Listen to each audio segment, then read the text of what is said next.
여행과 세계사 인문학의 길가메시입니다. 오늘 같이 정리하실 주제는 지난 시에서 예고드린 대로 그리스의 역사 1편 에게 문명입니다.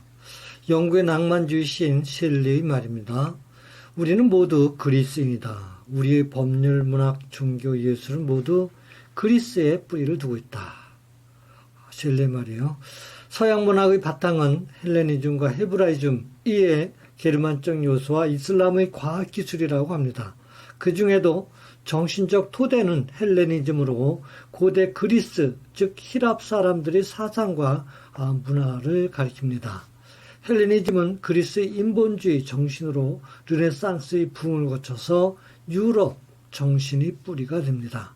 19세기 초 유럽의 지식인들은 그리스 독립을 지원하고 참전하였으며 영국의 대표적인 카사노바라고 알려진 낭만주의 시인인 바이런은 전쟁비를 지원하고 직접 참전했다가 풍토병으로 36세라고 하는 아까운 나이에 생을 마감합니다.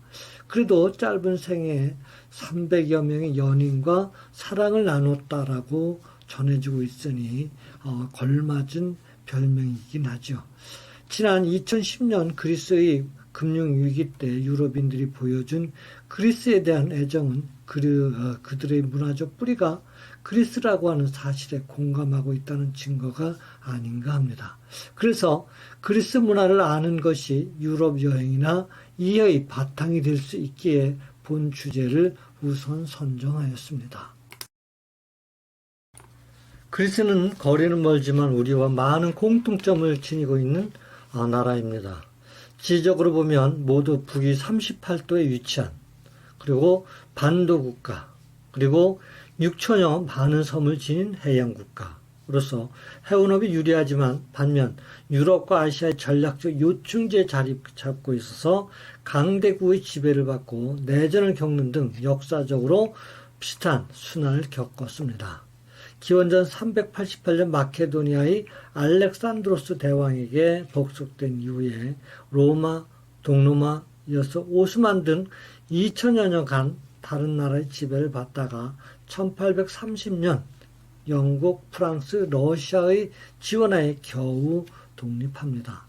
우리가 일본으로부터 독립하여 북한 공산 침략을 받아서 어려움을 겪을 때 그리스군도 유엔군의 일원으로 미국과 같이 우리를 도와준 우방이기도 합니다. 하지만 이후에도 열강들이 휘말리다가 2차 세계대전 당시에는 3년여간 독일에 점령당하기도 하고 종전 직후에는 공산주의와의 내전 이후 민주주의 정권으로 교체됐습니다. 또 공통점이 있다면 근래 금융 및 국가 부도 위기를 맞아서 IMF 금융 지원을 받아 경제적인 어려움을 받기도 했죠. 강론에 들어가기 전에 그리스 역사의 전체 개요를 정리하겠습니다. 그리스는 세계 최초의 문명인 메소포타미아와 이집트 문명을 받아들여서 기원전 2500년경부터 키크라데스, 크레타, 미케네 등 유럽 최초의 해양 문명인 에게 문명을 이룩합니다. 그러나 기원전 1200년경 도리아 민족이라고 추측되는 철기인들의 침입으로 약 400여 년간 문자 기록은 물론 아무것도 알 수 없는 암흑기가 이어집니다. 그러다 BC 750년경부터 독자적인 그리스 문화가 태동하여 페르시아 전쟁 이전까지를 고졸기라고 말합니다.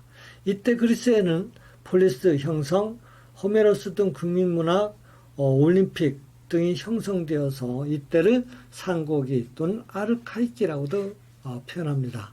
페르시아 전쟁 승리 후 아테네 중심의 황금기를 누리다가 그리스 내전인 펠로폰네소스 전쟁으로 약화되어 BC 338년 마케도니아에 의해서 통합이 됩니다. 페르시아 원정 이후 알렉산드로스 대왕이 사망할 때까지를 고전기라고 합니다.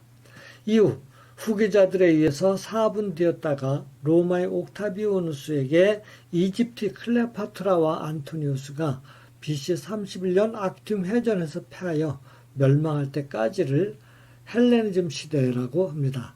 이후 로마에 편입되면서 동루마를 거쳐서 1453년 오스만의 지배를 받아오다 1830년에야 독립할 때까지 약 2000년간 가까이 긴 순환기를 겪게 됩니다.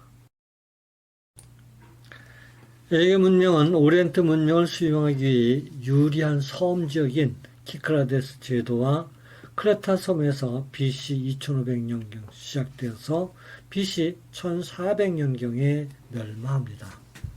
이후 1500년경 발칸반도 북쪽의 이주민인 아카이아인들이 남하여 펠로폰네소스 반도 남부의 미케네에서 청동기 문명이 시작이 됩니다. 청동기 문명은 BC 1200년경에는 아테네, 테베, 티린스, 테살리아, 필로스 등까지 확산이 되는데 이를 통틀어서 에게 문명이라고 합니다. 그러나 이와 같은 청동기 시대는 바다민족의 분파 또는 도리아 민족으로 추정이 되는 철기인들의 침략으로 기존 미케네 등 청동기 문명이 일거에 무너지고 BC 1100 내지 750년경까지 약 400여 년간 아무런 기록도 남아있지 않아서 그리스의 중세 또는 그리스의 암흑기라고 부르기도 합니다.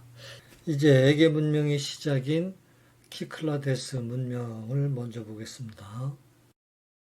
에게의 시작인 키클라데스는 에게의 220여 개의 섬들이 원형으로 둘러있다 해서 영어의 동그라미, 즉 사이클 뜻을 지닌 그리스어입니다.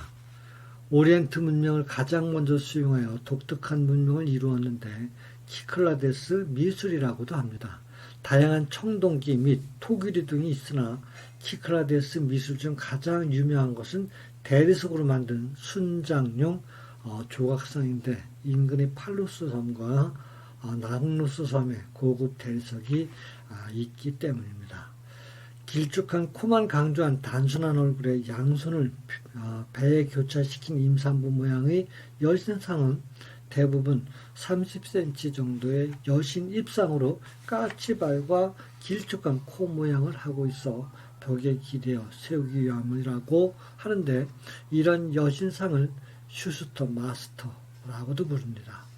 지금 현대미술가나 조각가들의 작품이라고 해도 의심하기가 쉽지 않습니다.